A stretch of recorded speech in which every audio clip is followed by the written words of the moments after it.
What to do differently when general sleep hygiene type tips or suggestions have not actually helped you to fully overcome your long-term sleep problems or insomnia struggles. Now, this video is for you if you are in your 40s and 50s and you are more what I would define as a thinker type person. In my sleep coaching practice, I'm seeing these differences with clients who are different types of people. Again, there's nothing wrong with either or. It's just that the set of tools and techniques or sleep skills that one person needs will be different to another person. And so when we look at the activity of the mind and how powerful our minds are, it can play out differently for different people. So when we look at this idea of being a thinker type, what that means is your mind is highly active.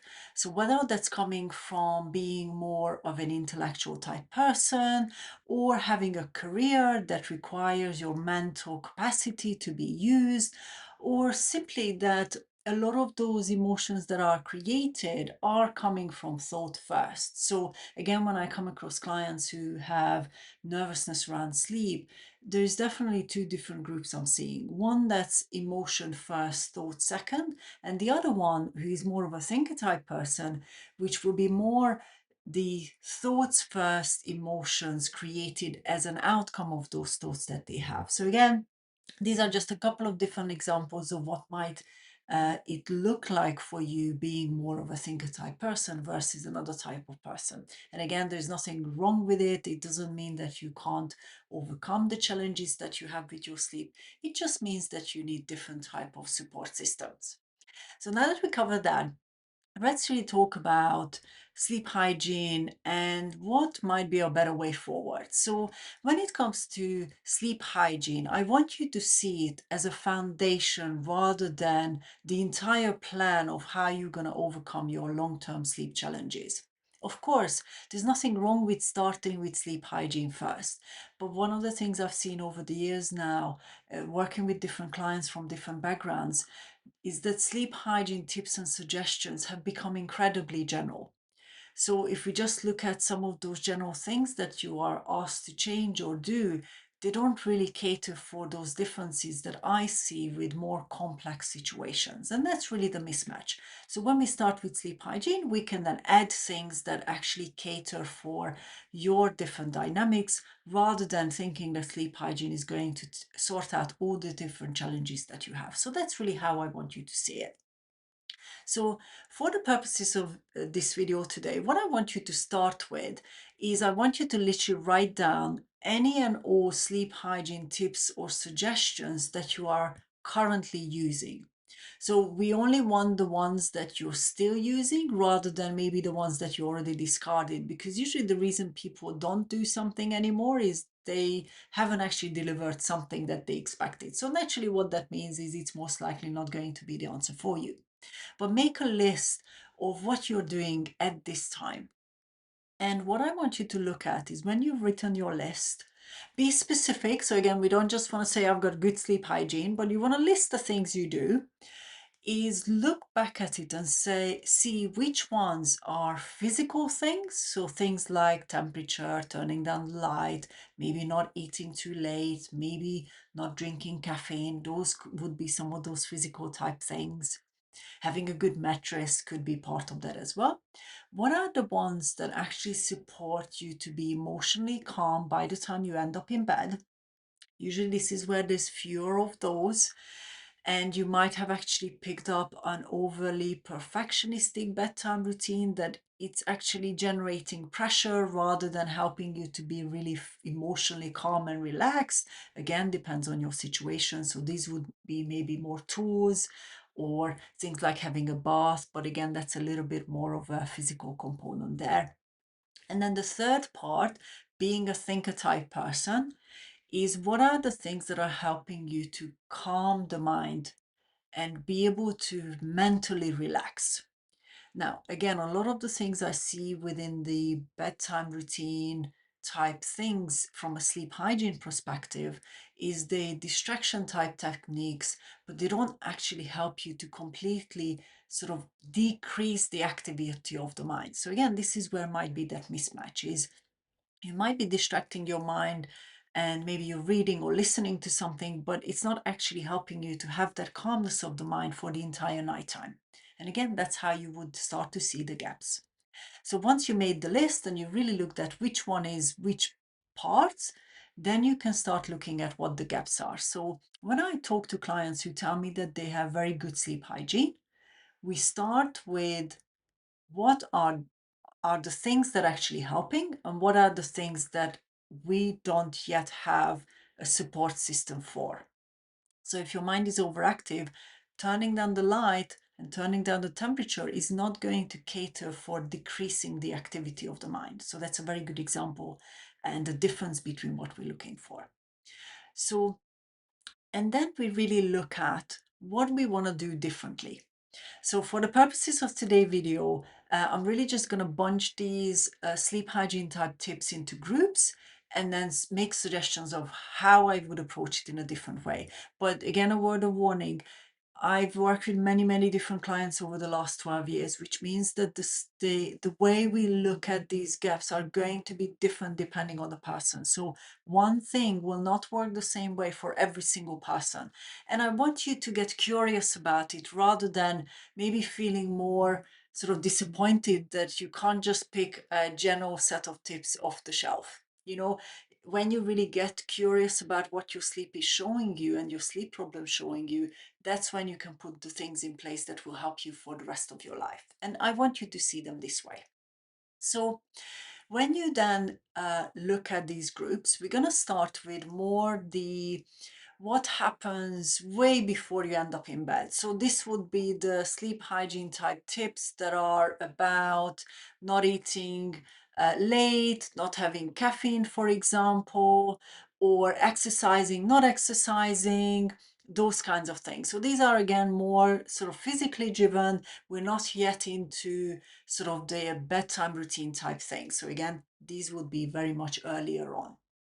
Now, obviously, one of the things with that group of tips is that if, for example, you are someone who is very highly mentally active during the day and very busy during the day, and you forget to eat or you don't eat as much, and you end up having a late dinner, one of the reasons you might be having a late dinner is because simply you have not actually had time to look after yourself during the day. So again, decreasing the amount you eat or how you might actually eat can actually have a very different outcome for different people. Not everybody drinks coffee. So again, if you don't drink coffee, that tip alone is already not something that's going to be useful for you. But instead, a lot of things I see with clients is, let's say they start drinking more herbal teas at night because the tip or the suggestion mentions that those type of herbal teas might actually help them to be able to sleep well. Now, there is nothing wrong with certain teas. I'm not against anything like that. But if you're only drinking it because it promises to help you sleep, that you're not necessarily going to be enjoying it. So one of the things I say with clients with those kind of things is we got to first figure out whether or not you're even enjoying them enough for them to have a positive benefit. If you're doing it because you have to, often they're based on more being worried that if you don't do those things, you're going to have a negative outcome. So see, that's how they might relate to you in your situation. Then the second group of sleep hygiene type tips is very much this idea of evening routine, bedtime routine, preparation, right? So this is almost directly before you end up in bed. Now, some of these bedtime routine type things actually end up being in bed. So you might listen or read either before bed, hoping that it's going to help you relax, or you only do them once you get into bed and you hope that they're going to help you relax. So when we look at this idea of create a bedtime routine that is relaxing, every single person will have a different definition of that. Now, if you're more of a thinker type person, one of the most common things I see is these things become simply distractions. They're not actually helping you to decrease the activity of mind or teach the mind to separate from the day. It simply distracts you from thinking. And so if it only distracts, but it doesn't decrease the activity of the mind, what will happen is when you close your eyes and you might have even had a little bit of sleep, or you wake up in the middle of the night, your mind hasn't learned to decrease. It just learns that if then you awake in the middle of the night, as one example, it can go again, right? So the behavior of the mind is still there. The distraction isn't actually sorting out that part. And again, that's a very practical way of seeing it. Then we look at sort of what you might do in terms of securing a good bedroom environment. So these are the cool room, comfortable mattress, sort of maybe the light or the type of curtains you have. Now, of course, having a good bedroom environment is useful, but what I see in my practice again more and more now is it becomes almost fear-based. So if I don't have low enough temperature, it's going to prevent me sleeping well. If I don't have dark enough curtains, or if I don't use an eye mask, my body can't sleep when it's getting lighter in the morning. Now, we're as humans are not designed that rigidly. So we can sleep even if there is a version of lightness in the room. We can sleep if the temperature isn't perfectly the same across the entire night. So one of the things I want you to really look at is, are these things you're putting in place almost creating that pressure, or are they really helping you to truly relax physically, emotionally, mentally? Now, this is where the 40s and 50s also change things. So I often have clients who tell me that they overheat or they get incredibly cold at night. Now, if you have one temperature, but we're not addressing how the body is changing across the entire nighttime, that one temperature isn't going to sort out all the layers of problems that you have. And when you are more pressured or stressed or nervous, how your sleep is going to be like, your body will generate heat in a different way. So again, we got to look at this more from a practical perspective rather than just an external environment perspective.